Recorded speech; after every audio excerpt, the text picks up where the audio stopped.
Hey, everybody, we're back. My name's Dan Johnson. I'm the host of the Nine Finger Chronicles podcast. Welcome. And hopefully everybody out there is having a very good day. Really quick housekeeping. If you haven't already, please go to YouTube and look for the Nine Finger Chronicles YouTube channel. Make sure you're subscribed to that. Make sure you go to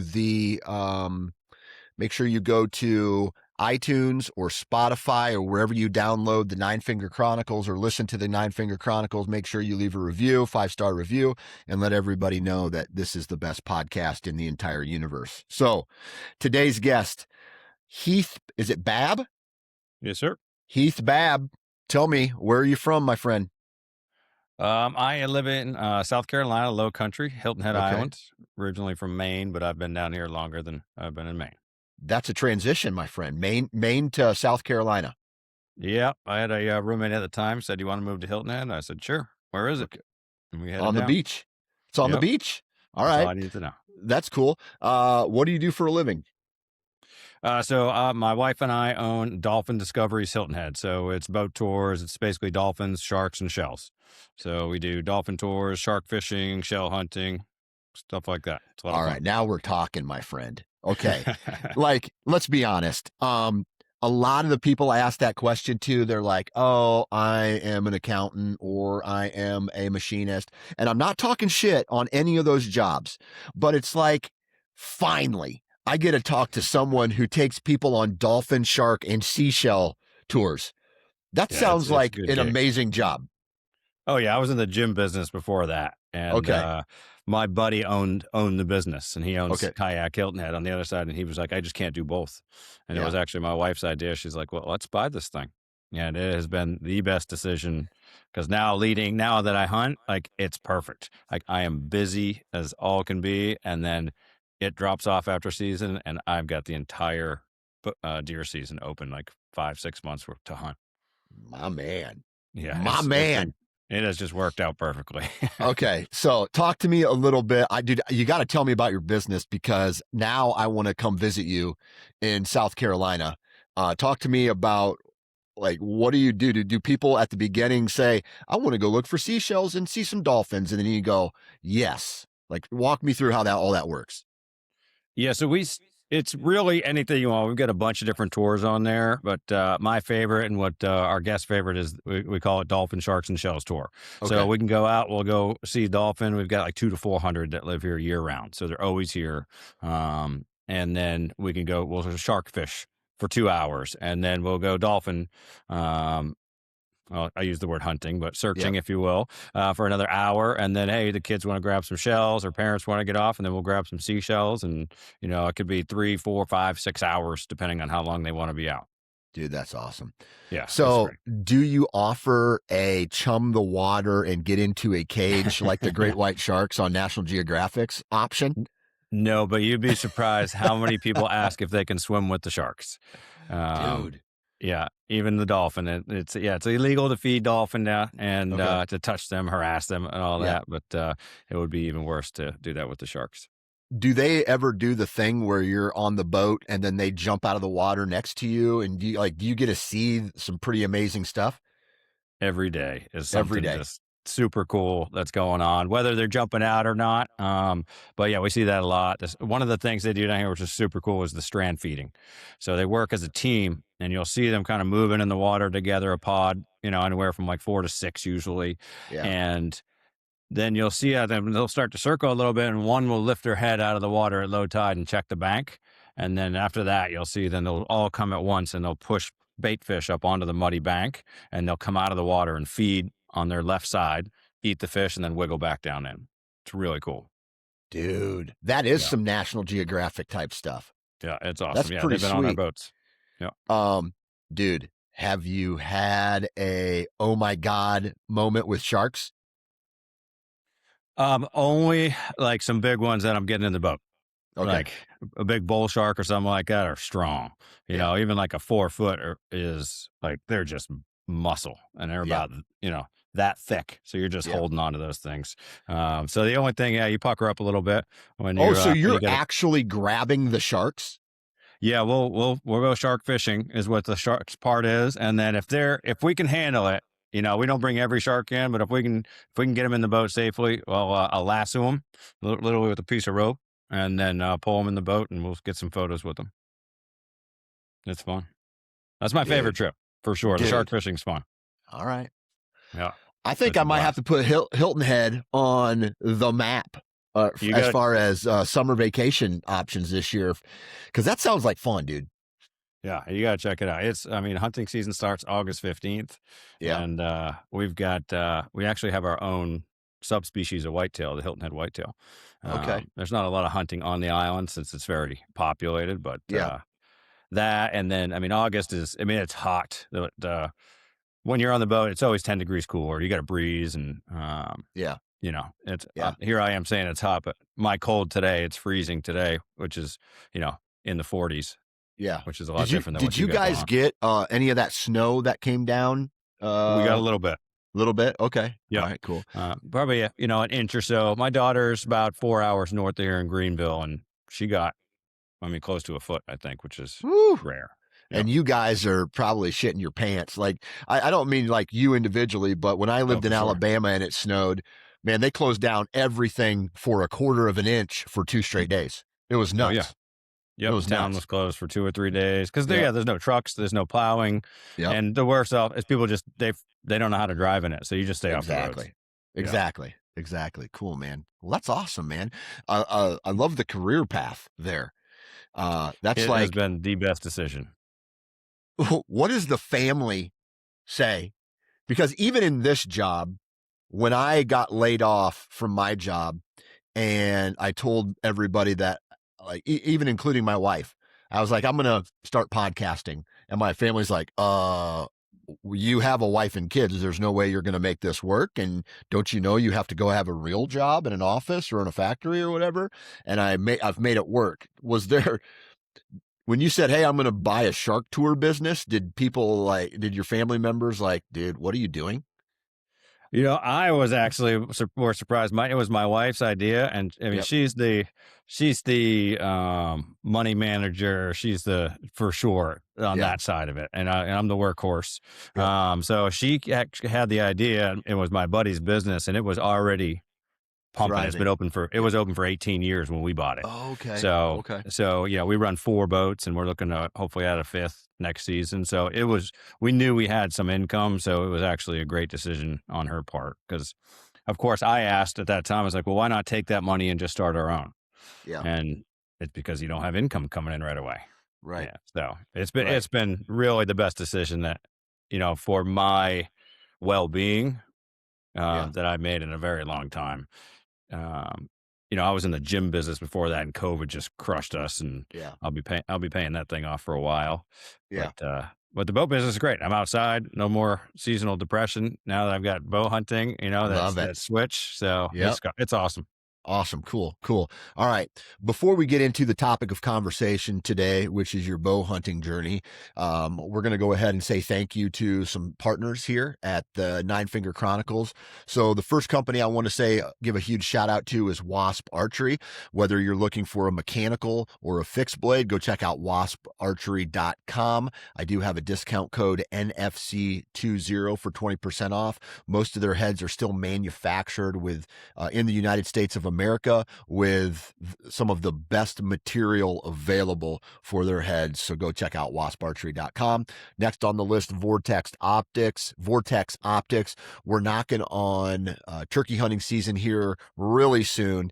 And so if you don't have a red dot on your shotgun, which is something that I would recommend, especially for kids, is going and putting a Vortex red dot on your shotgun. Go visit vortexoptics.com. Take a look at their rifle scopes, their red dots, their range finders, their spotting scopes, binoculars, you name it, they have it. vortexoptics.com. Next on the list is Code Blue Scents. Code Blue offers a variety of real and synthetic deer urines. They offer scent elimination products, body washes, things like that. My favorite product that they offer is the Rope-A-Dope Mock Scrape Kit, something that I've really gotten into to and am excited about, not only for myself, but for my kids. Go to codebluesense.com and enter the discount code NFC20 for 20% off.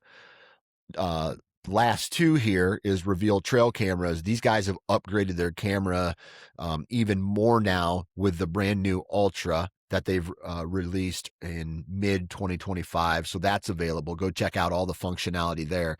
But then they've also done some really big things to their app and to their the mapping software, how you can organize your pictures, all of that stuff. So go check out tacticam.com/cameras and go check out the new Ultra, or you can go to the Google Play Store and download the Reveal app. Last but not least, my company, Full Sneak Gear. If you want, it is turkey season coming up, and we have turkeys on the mind. So if you want a t-shirt with a turkey on it, go to fullsneakgear.com and go check out the full lineup of t-shirts. All right. Heath, your email you sent me said you are a late onset bow hunter. What does that mean?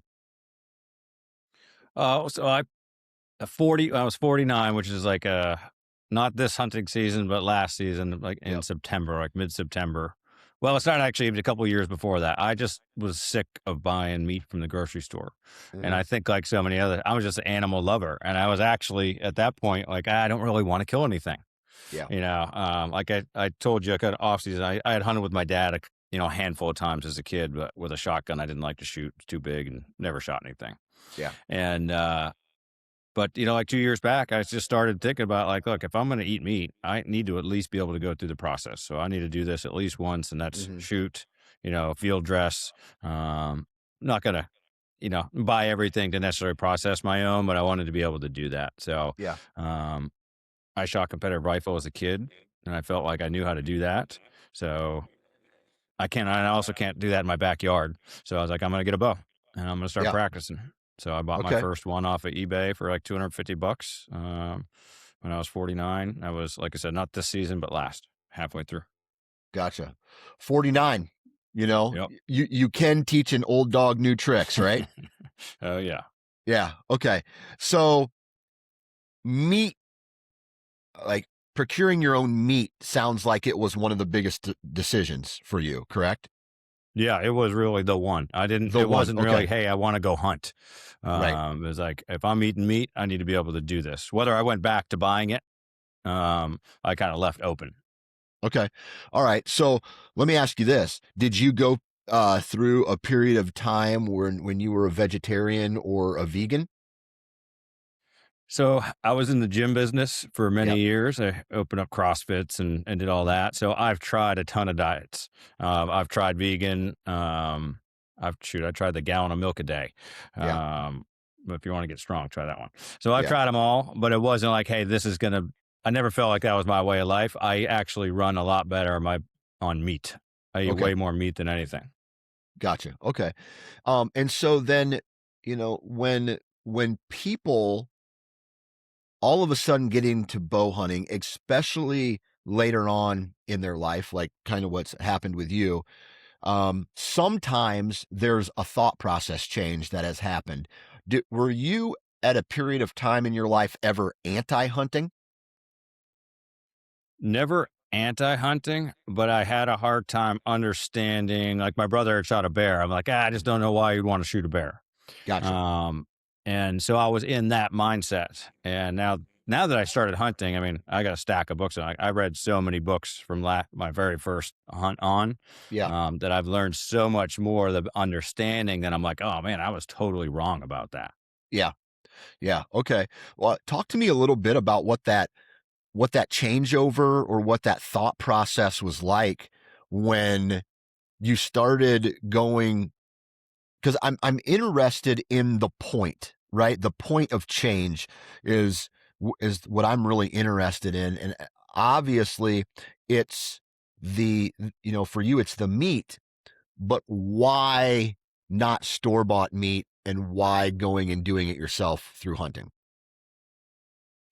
I guess one of the first things that comes. So I had a buddy of mine who he has gone to, mostly vegetarian, we go out, he'll still have some tacos or whatever, but mostly at home they're eating vegetarian. So his wife eats, and Yep. even his boy, who is, I think he's 10 now.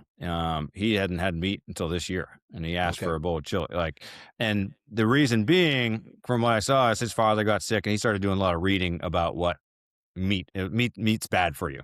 Okay. And I believed that that's because whoever is doing these studies, even if those studies were correct, where are they testing? Where's that meat coming from? Right. And I know these huge farms, like, they're not caring Yeah. for their meat. They're not caring No. for these animals. Yeah.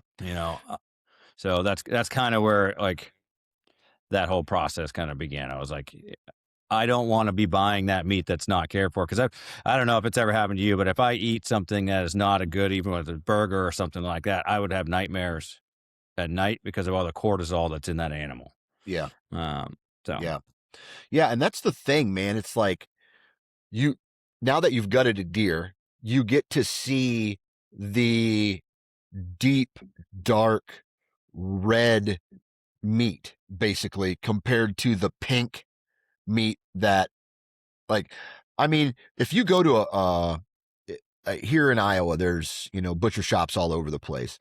And if you get a true grass fed, no, no, I don't even know what it is that they put into the meat to turn it pink, but that's not what meat is supposed to look like.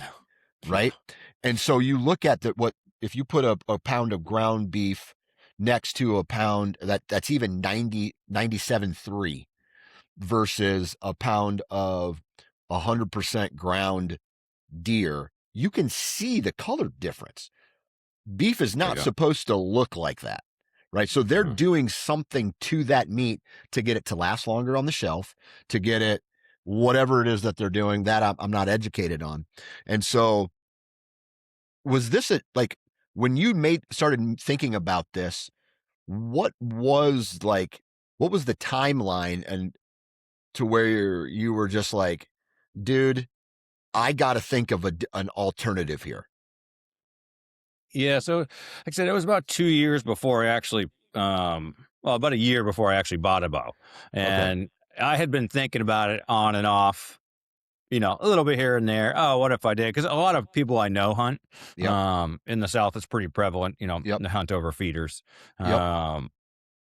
And it took me that final year of just more and more of, like, man, we were buying so much meat at the grocery store, and the prices were going up, and the quality was going down.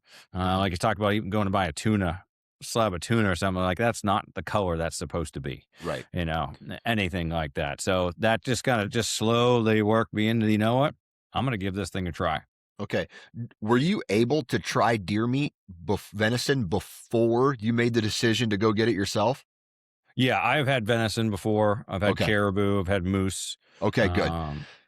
So it wasn't like a shot in the dark, like, I'm going to kill this deer and hopefully I like it.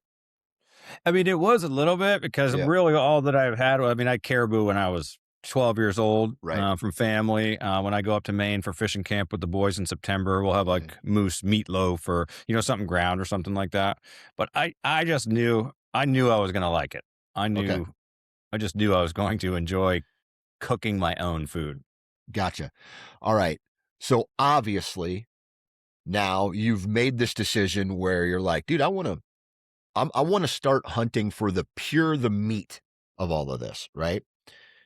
What type of resources did you go out and educate yourself with before? Because you can't just, like, hey, I'm going to be a hunter for meat now. I'm going to be a meat hunter now.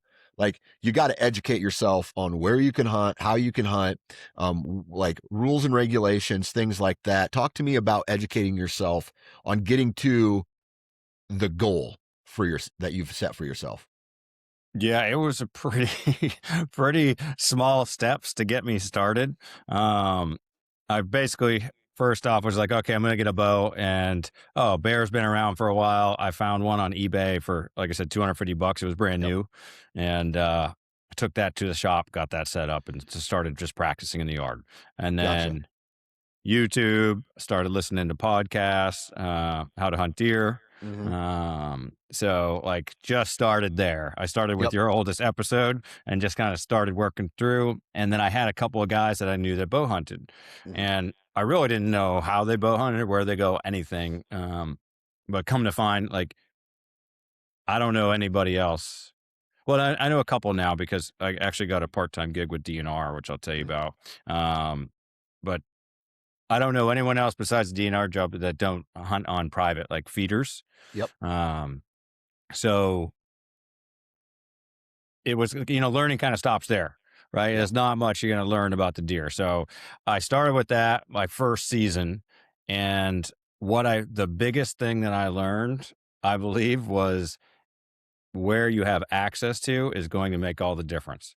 Gotcha. So as I was practicing, and I was having a real struggle with practicing, and I kind of explained that to you. I went through 3 bows in 1 year, Oh, less than a wow. year.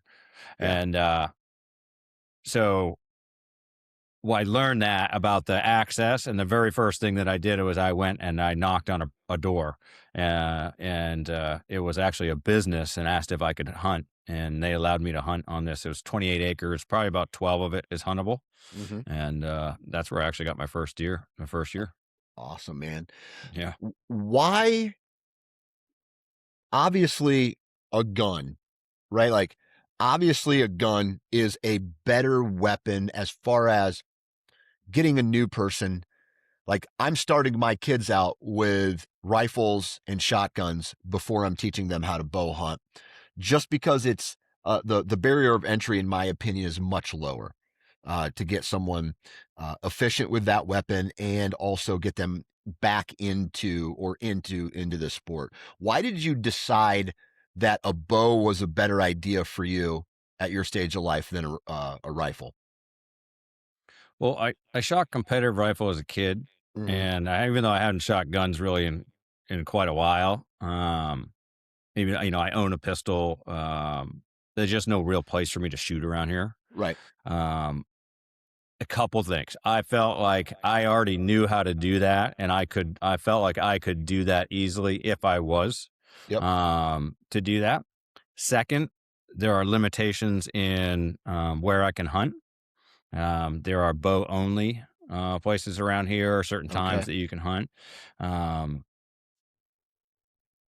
yeah, and I guess that's the third being. I feel like a gun too is, it's disrespectful. It's not the right word, but it was just like the damage that could happen from a gun over a bow, from what I was learning too. Like oftentimes when you make the right shot, the deer may not even know what happens, but the impact of a gun can really, um, well, obviously it's much more devastating. Yeah. All right. So I was, that was my sensitive side being like, okay, well, if I do this right, then it's maybe even a better kill. Okay. Interesting. Um, all right. So you start the process. Walk me through this debacle of why you went through 3 different bows in a year. What was the deal there? Well, first off, what I didn't follow my rule, like I get into stuff deep. Yeah. And I usually have about a 3-year cycle where I'm just, if I find something I like, I get into it. And what I should have known is, buy something. It doesn't need to be the best, but it needs to be Mhm. good. And what I found with that bow that I got, like a couple little things started to break on it. Like it had one of those rubber tubes to keep the peep sight straight, and that thing broke. And I was like, oh man, luckily it broke the other way, or it could have whacked me in the eye. Yeah. So those little things kind of started me to shift towards, maybe I need a little better bow. Um, but what was happening additionally to that is I could not find consistency in shooting that arrow. Now, Mhm. looking back, I know a huge part of that was just me. Mhm. But I decided there was a expedition was having a sale on some bows that they were discontinuing, Yep. and so I was like, you know what, for that price, I'm going to pay just about as much for what I did for the bear. Seems like a better. I went to the same bow shop. They set it up. Um, I always seemed a little rushed there. If you didn't buy from them, it was, yeah, it just was rushed. I was like, I want to be paper tuned. I want to be sighted in. I want everything. I want to leave here feeling confident. And it was like, if I even got that, it was like one shot through paper. Oh, perfect. We're good. Mhm. So from there, I actually got some coaching from Lee Hop, who he was with Tooth of the Arrow, Mhm. and he's got his own podcast now too. But I actually did some one-on-one coaching with him, and he kind of helped me out. And I was like, "Look, I'm having issues with these bows. I will shoot it for 2 weeks, and then it'll feel like it's out of tune." And I thought it was the bow. Well, I sent the bow back to Expedition, but then I didn't have a bow to practice with, so I bought a new APA. And this is right at the end of last season. Mhm. And so I bought the APA Summit. Super, it was really nice bow, um, long brace height, so more forgiving, Mhm. and I didn't need a bow press. So I could do it all myself. Yeah. And when Expedition got that bow back, he called me. He's like, "Look, this bow, all of the spacers, they're not our spacers. They're all wrong." And so the shop that I went to, they had actually lost a spacer when I was first shooting it, and so the cam lean was drastic. Okay. So when I went back to get it fixed at the same shop, they then switched out spacers, which were wrong, and the bow just did not have consistency. Yeah. So I would shoot it. Oh, just because that day it would shoot okay, and then a week or two's time, I'm like, man, why are these arrows all over here? I'm constantly trying to tune it. And when Expedition told me that, I was like, makes total sense. So Right. I got the new APA. It's got a system where, I mean, I tied in my own. I put everything, did the whole Yep. bow myself, and it's shooting bullet holes through paper, and forced me to actually learn that too, which obviously, is, in my opinion, is going to make you a better bow hunter. Like I know my bow a lot better. So Yeah. that was a debacle, and I learned that, like, if you're going to go to a bow shop, you have to know that that bow shop is really good and that they have your back. Yeah. And unfortunately, they didn't. Okay. Well, do you have a new bow shop in town, or did you just say, screw it, I'm going to learn everything myself and do everything myself from here on out? I do it all myself. Okay. Hey, man, Yep. that way there's nobody to blame except yourself now, uh, Yep. if things go wrong. So I like that mentality. All right. So you finally got the whole bow situation down. You mentioned access, right? Hmm. Do you live on an island? Yeah. Yeah. Okay. 7 by 14 miles approximately. Okay. So you live on an island. All right. So A vacation island. It's a a resort vacation island. island. Right. So Yep. it's like, I can't even imagine. So I went down to Florida, and we were on an island. I guess you would call it an island, where there was a whole bunch of resorts and cities and like condos and stuff all along the beach, but it was considered an island. I didn't even see a place for wildlife to live, Hmm. unless you were a bird. So by living on an island, where did you have to go for access? How did you have like where did you start the process of looking for deer now that you've made the decision to be a deer hunter?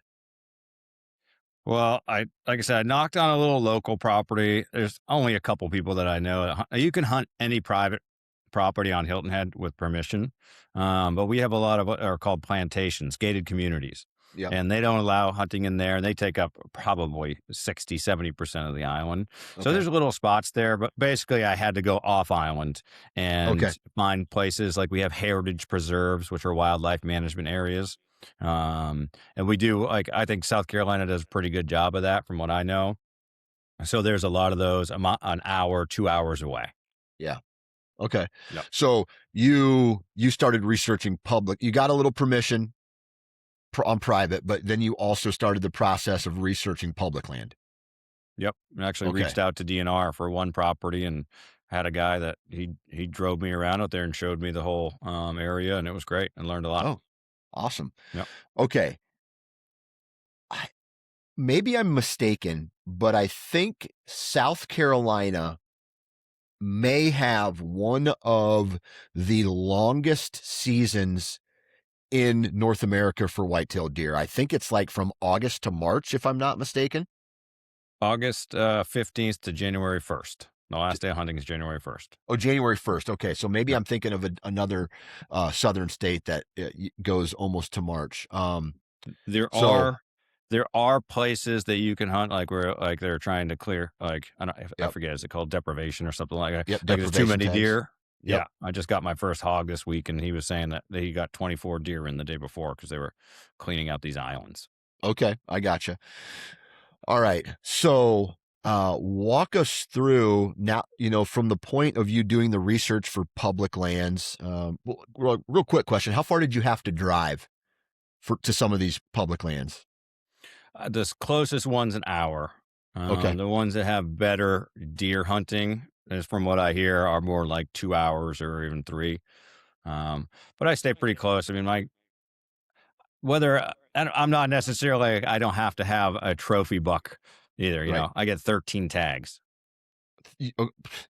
Okay. There's the liberal Yeah. portion of Yeah. that. And that's with any weapon you want, right? Yeah, that's in South Carolina, any weapon. Yep. I get, if you do the upgrade, you get bonus tags. So I get 5 buck and 8 doe tags. Okay. And so are these, you mentioned something earlier about bow only units or Mhm. pieces of property. Is that what you're hunting on? Yeah, so either bow only, or there are ones that have like, hey, there's a 2 week bow only hunt that'll Okay. start the season. So the thing is, see, we open August 15th, but I believe it's all public lands don't open till September 15th. Okay. And I can only take bucks from August 15th to September 15th. I don't think you can harvest any does during that time On public, anywhere. anywhere. Okay. So you Yeah. can only shoot a buck Yeah. from August. That's a strange rule to me. Yeah, it's I interesting. would, I didn't know it was a rule until I started reading the tags. yeah, And I mean, my first time hunting on a private piece, like I am just lucky that a buck walked out because yeah. I was so jacked up. I didn't even know. That's crazy that would be. I would think that it would be the opposite, doe only for the first. Well, anyway, I'm not trying to Yeah. be a wildlife biologist here. Okay. Once we start to research hunting and getting into it, especially bow hunting, we've this is a no-brainer, and I'm sure you have to come up with the plan of I am only deadly out to X number of yards with a bow and arrow. My guess is that the newer you are, the closer that you realize you have to be to some of these animals, right? So we've talked about the weapon and how you went through that process. We've talked a little bit about the access and locating the places to hunt, but now you have to get into a position to put yourself in shooting range of one of these animals. Walk us through like how you practice that, what the thought process was on getting within shooting range with a bow to a deer. Yeah. So I honestly had no idea really what I was getting into. Like Yeah. I brought a stack of books here that I read through, and there's some missing in here, but a lot of them they don't really talk about that, except for you hear the 20-yard thing, you hear the 30 Yeah. yard, and you hear Yeah. people. I mean, so I guess I can kind of explain why I didn't know what to expect, especially off of my first deer. So my very first season, I was so lucky. I actually, on like day 4, I harvested my first deer. Okay. It was on a private piece of property that I knocked on. I was wearing a borrowed jacket. I was sitting on a fallen tree behind the root ball because I was like, oh, well, if they come this way. And I was literally 3 yards off the trail. Right. Okay. And in between that, I actually had 2 days of a hunt in Ohio on my parents' my in-laws' Yeah. property. They got 28 acres in Ohio, and Okay. I was snort wheezed at like 3 times. There was deer everywhere. I did not realize that I was there November 4th and like the Oh, the middle of best the possible time to be it, there. it was insane. And I put a blind up, like a ground blind. I just stuck it in the, I mean, I saw a doe spot me from 100 yards away. She looked straight at me, and I'm like, oh, they know I'm here, 100%. and, Yeah.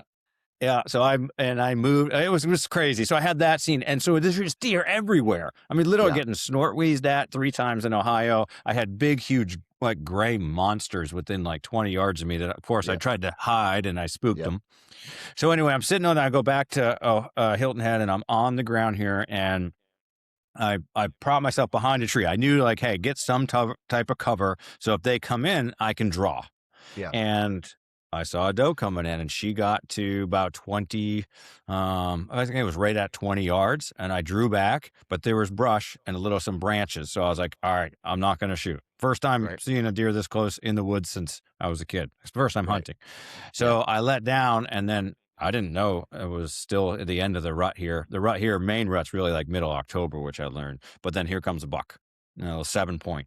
And no lie, he walks straight at me. I'm behind the tree, and he's at like 4 yards from me. And he notices something, but my head, and I'm no eye contact. And after that, I get my head down, but he wants to follow that doe. So he starts walking towards that doe, and he's 2 yards behind that tree.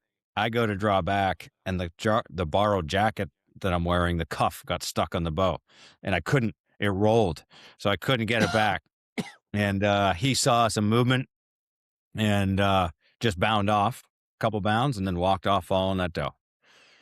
So I was super excited, but I went back the next day, and I moved spots, and I went actually and sat on that fallen tree where they both walked by on either side of it. Yep. And the next day they came out the exact opposite way I thought they were going to. They came out the way that they actually went in the day before, and she came by another fallen tree exactly 20 yards, and he was right behind her. And I took the shot, and then I was just aiming for her body, Yeah. right? So, unfortunately and fortunately, I spined him, but Hmm. I hit the artery. So he fell immediately, tried to get up twice, and was dead in like 15 seconds. Yep. Yep. And so no tracking, no nothing, just, yeah. And is that the very first animal you've ever killed? I remember when I was a kid, I had a BB gun, and I shot a bird on a. I've killed when I was younger, Yeah. frogs and birds and all this. But I Yeah. remember one time with a BB gun shooting a bird and it flipping upside down and just Yeah. hanging there on the telephone pole, and I was like, Yeah. oh, I felt bad about that. Yeah. And that was probably the last animal that I killed, Okay. because it felt unnecessary. Right. Right. Now, No, sometimes I've been doing this podcast long enough where I've interviewed guys like you who are new to this, who have mixed emotions. What was your emotion when you dropped this animal and you let that arrow go? You knew you hit it. You knew, like you said, it fell straight down, flopped around for 15 seconds, then died. at that point for that one, it was more excitement than anything. Yeah. When I got to him, I tried to spend some time, and but I was really excited, more than I Okay. thought that I was going to be. Okay. Um, yeah, Well, the deer that moved on actually is I got more deer the next year. Then it's been a little bit more different. There's definitely more emotion there. yeah. I think I was just so surprised and excited, Yeah. because it really should not happen on day 4, ever Yeah. hunting the bow by yourself, sitting on the ground in a borrowed jacket. Like, Yeah. yeah, it's just, Yeah. yeah. I feel that. Um, at full draw though, like you got to be saying in your head, like, this, holy shit, this is actually happening. Like, what It, was that moment like? I think I was, but I also feel like the heart rate actually it slowed down. Like Yeah. there wasn't really time to get the buck fever, which it happened to me later the next year. At that Yeah. point, I just felt very calm and like, oh, that's where I want to hit, even though I wasn't aiming small. Yep. I was just like, oh, here it is. It's perfect. And then afterwards, once the arrow flew, then Gotcha. then I got pretty jacked up. Gotcha. Okay, cool. Now, so you get excited. Who was your first telephone call when you shot that animal? You knew it was dead. Did you call anybody and let them know? So I think I texted my wife just to say, I got Yeah. one. And she was Yeah. as surprised as I was. And then a guy that I work with, he runs the shop at I was wearing his jacket, a borrowed jacket. he runs the boat shop, and I was like, because I was close by, I was Yeah. like, dude, I got one here, and Yeah. so he came over and checked it out, so it was Okay. cool. And then this was also the first time that you had to field dress a deer, Yep. correct? I'm just going to tell you this. My Yeah. first deer that I ever field dressed by myself was an absolute nightmare. I mean, I had no idea what I was doing. I didn't watch a YouTube video to know how to do it. I just knew that you had to get the guts out. And I had another buddy with me who I think may have done it one time. Hmm. And it was like I can remember poking the stomach. I can remember that the bladder popped, and like trying to get it out, trying to cut the pelvis, all that stuff. Just a nightmare. What was your first field dressing experience like? I had watched videos before, Okay. and then the meat eater Mark Kenyon video where he's got the saw and he cuts it the Yep. pelvis. Like that was the video that I chose. Yep. And to be honest, every deer that I've cleaned with a Leatherman. So I don't Yep. know if that's the best tool or not to do it, but it went all right. But I literally had to keep like taking the glove off and rewinding the video. I was literally watching a video like 6 times and I love while it. I'm doing it. I So love it. yeah, it took me a little bit, but it didn't go that bad. And I don't think I did not puncture the stomach on that one, Well, that's which was awesome, great. man.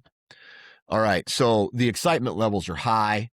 You shoot that first deer. What was the second and third deer like? Because you said there was a little bit of a different feeling with those. Yeah. Well, that was the only deer I got that entire season. From Okay. there on, it was I completely overhunted that piece of property because it's the one I Yep. had and it was 5 minutes from home. Yep. But I had deer again blowing at me like for 30 minutes at a time. I just felt there was deer all over Mhm. that property. So I was close to them. So I was like, well, this is great. Even if I'm not getting shot, like there's still deer here and I'm around them. And Right. I mean, right after sundown, I mean, I had deer walking by me at 2 yards. It was Mhm. I was like, this is unreal. So from there, I went to public for that entire season and I never saw a deer while I was hunting public the rest of the season. And I hunted, 2 to 4 days a week. Okay. Um, Okay. but I learned a ton. So What did you learn? then, um, well, I learned not to. You gotta I like listen to everybody, just don't necessarily do as they say. Okay. I like that. Um, because so many people are not hunting the properties that I'm hunting, and it's like hunting swamp, like down here, like alligator swamps and sandy properties is just different. Hmm. Um, and I learned like I would just find a place. Oh, this looks. I saw one little piece of sign, and I would set up. I would set up there. Yeah. Right. So like, oh, there's a rub. There must be a deer coming by here, Yeah. and I would set up um, and the wind was always wrong. And even this year too, like, oh, the wind's going to be east. You get there, it's west, right? Yeah. It's completely wrong. And I also learned like, look, no matter what that says, just get out there and hunt. Like Yeah. I just needed to be in the woods more. And I Right. needed to have encounters and just see stuff and screw stuff up. Right. Yeah. So that's what I learned there. And then this season was completely different because I put in the work. Postseason, I mean, I just hiked and hiked and hiked and I read and I watched videos. I mean, I read 10, 12 books. I'm still reading one now. Just to kind of, like I said, collect information and then make it my own. Yeah. Um, I like what you said there about, because that's one thing that I noticed when I started podcasting, especially in the early days of podcasting, which would have been several years ago. But everybody's trying to give you their 2 cents, or the hunting, quote unquote, hunting celebrities are telling you, hey, this is how you should do things. It's backed off of that a little bit more. But I live in Iowa. Okay. I mhm. live in farm country, Iowa, with fingers and fields and things like that.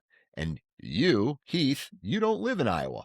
So how can I tell you how you should hunt your properties if you don't hunt the same environments that I do? And that was actually one of my biggest pet peeves as far as the content that was coming out, I don't know, 7 years ago, or 5 to 7 years ago, is all these how to, this is what you should be doing.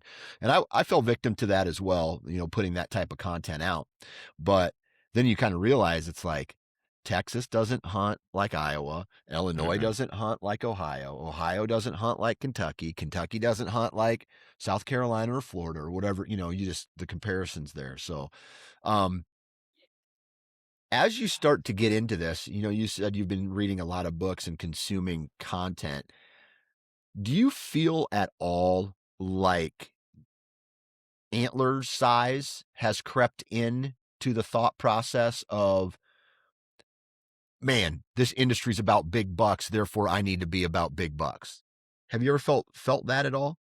No, not because, oh, I gotta be that. It's more so it's like my very first public land deer, which was this year, was a 8 point, which I'm on the digital deer camp as well. And that's just basically a group of guys, and then they really help with, track everything.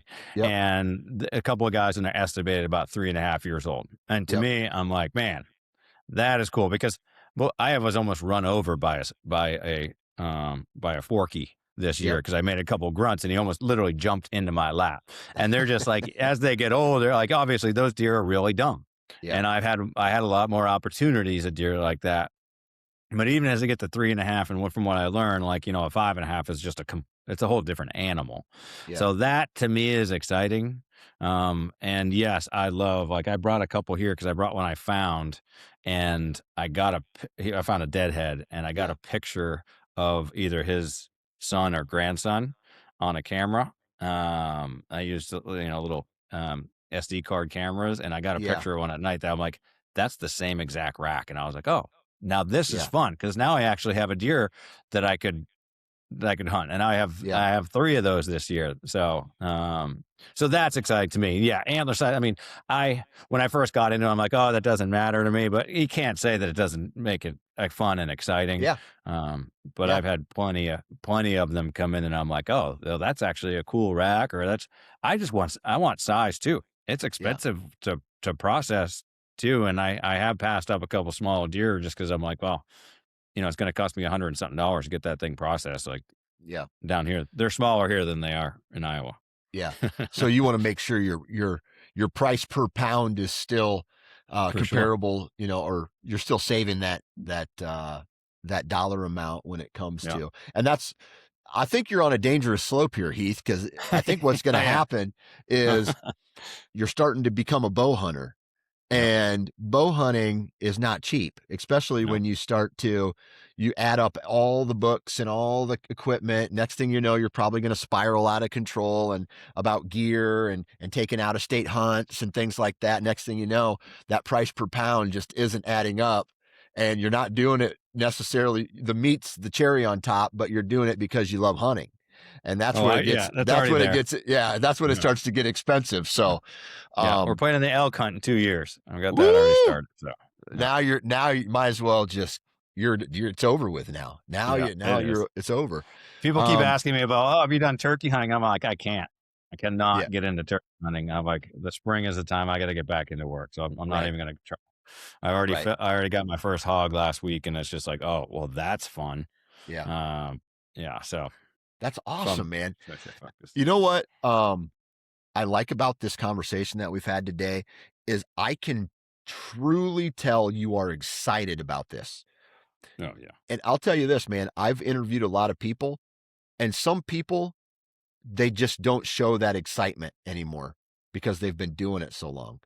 Mhm. And I hope you never lose that, to be honest with you, because it is the reason why everybody does it, is the excitement level and that stuff. So, um, I just want to say, welcome to the club, my friend. And dude, bow hunting is an amazing thing if you let it be. And it sounds like you've let it be.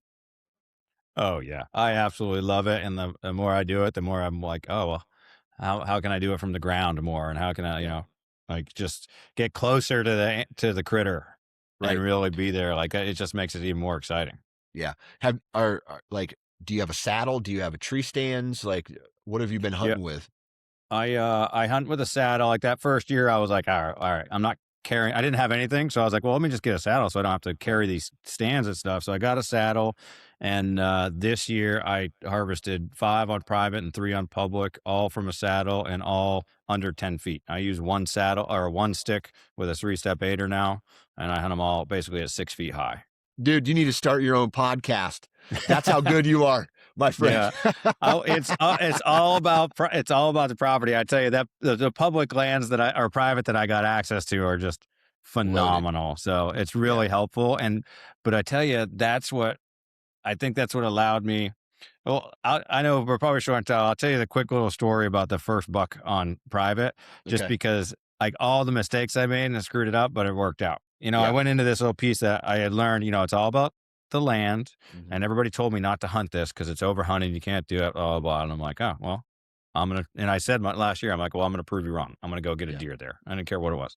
Yep. So I went into this spot and 3 days prior to the kill, and I didn't go in quite as early as I wanted to, and Mhm. I got blown at by like, I don't know, 3 to 5 deer. It sounded like a herd of them, like 20 yards from where I was going to set up.